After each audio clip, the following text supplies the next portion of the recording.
This episode is brought to you by Fox One. Watch all 104 matches of the FIFA World Cup live in 4K for just $19.99 a month with 3 days free. Build your own multi-view, choose up to 3 streams, and follow player spotlights. Stay on top of every moment with live stats, highlights, and instant replays. The FIFA World Cup, streaming live on Fox One. Offers are subject to change. See fox.com for complete terms and conditions. Listen, all you New Yorkers. Excuse me, taxi. Okay, man, we're looking around. This is the 77 WABC minicast.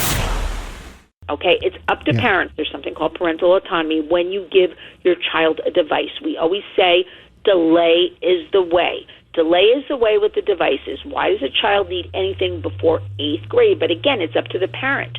But parents are relying on devices, let's be honest here, as babysitters, to keep the kids busy. Parents have to really, with the work we do at the Warriors and what everything's going down, and you've seen me all week working with Washington and what is going on, and we'll leave that for another program, and fighting for the safety of our kids and fighting for survivor parents and all parents, against big tech. Parent up, everybody. And when I say that, I want to also say, and I know I'm digressing a little bit, but there's a lot about this, that's related to the movie. And again, kids and people are visual. So I want to use this as a tool, Toy Story 5, to create this messaging of opening up the conversation. Once you go to the movie with your child or your friend or anybody, let's talk about the tech world. Let's talk with our kids about toys meeting tech and how we're going to handle that. But you know what? Something else. Parents have to also lead by example. We cannot, as parents and grandparents, tell our kids, don't do this, get off the devices, you're not allowed that, when, after all, the parents themselves are sitting on the devices for hours a day, right? May I add just one little bit of clarification, just because this is very important. We're talking to Lynn Shaw from lynswarriors.org. There's two things I want, and I don't mean to interrupt, but I want to discuss this. There's two aspects of the screen time that we're talking about. First, the subject matter of predation. Irrespective, kids perhaps getting onto porn sites, kids being trolled or approached on, for sextortion. The actual content, which is one issue of it. The other thing, and you have talked about it, we have a friend of ours who was a teacher. When a child is looking at a machine that is throwing, blowing, blasting information at them, where they don't have to do anything, they don't have to track, they don't have to follow, they don't have to hold, they don't have to touch, they don't have to grasp, they don't have to throw a ball, they just stare. It blasts them with information. They weren't ever able to consume this much, this fast, in this way. Later on, as we know with a friend of ours who said they are not able to track, to be able to read. They also are not being able to concentrate with something that's not playing music and blasting. So there's two aspects, the subject matter, but actually the screen itself, the delivery for little kids. They shouldn't be seeing this just in terms of their own development. Is that fair?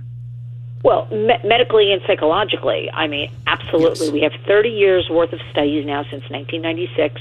We've got doctors, psychologists, psychiatrists, educators, the actual studies, whistleblowers from big tech companies coming forward telling us, you know a few of those. Yes, we do.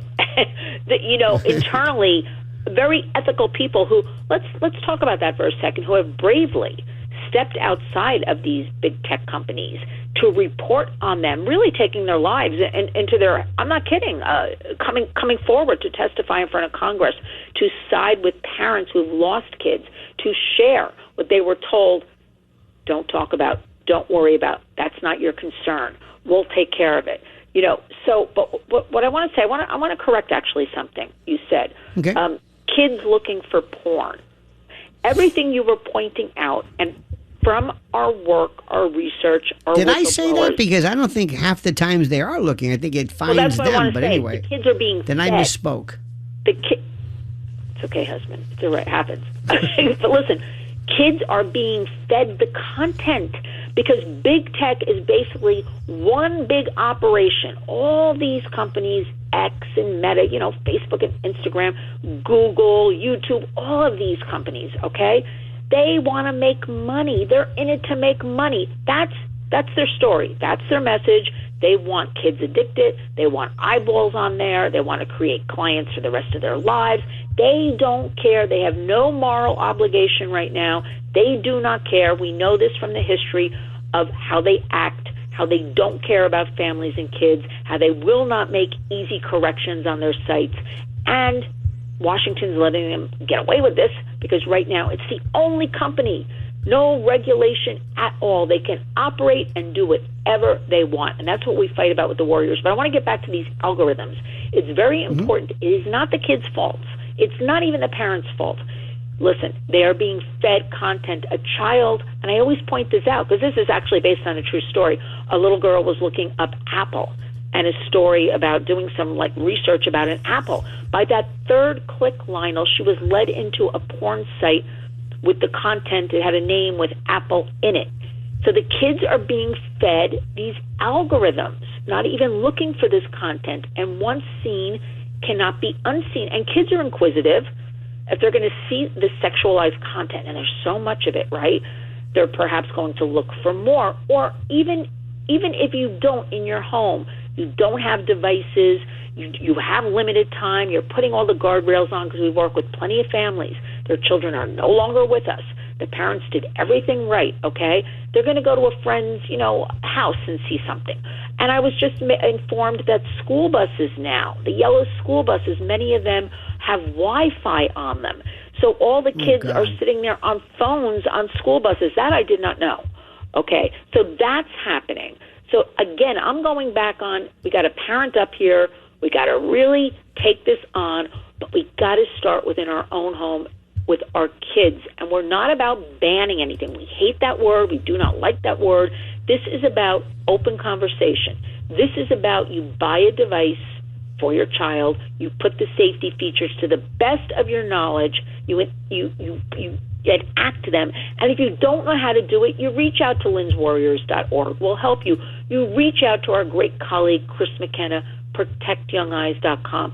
He lays out every app and how you go through the steps. There's a lot of free resources out there because we can't have, and the movie was bringing together this little toy lily pad that the little girl character, she was 8 years old in this movie, only one playing with toys in her neighborhood, okay? And other kids made fun of her. So she isolated herself, right? She didn't want to play with anybody. And then her parents thought it would be wise, well, we'll give her this lily pad, which is basically an iPad with a little frame around it that looks like a little frog or something like that, okay? And then the kids accepted her because now she had a device. But she learned how to bridge the toys with the device, okay? So, again, I don't want to give away the plot, but the movie is very powerful in that it will open up the conversation with your child or with your teen even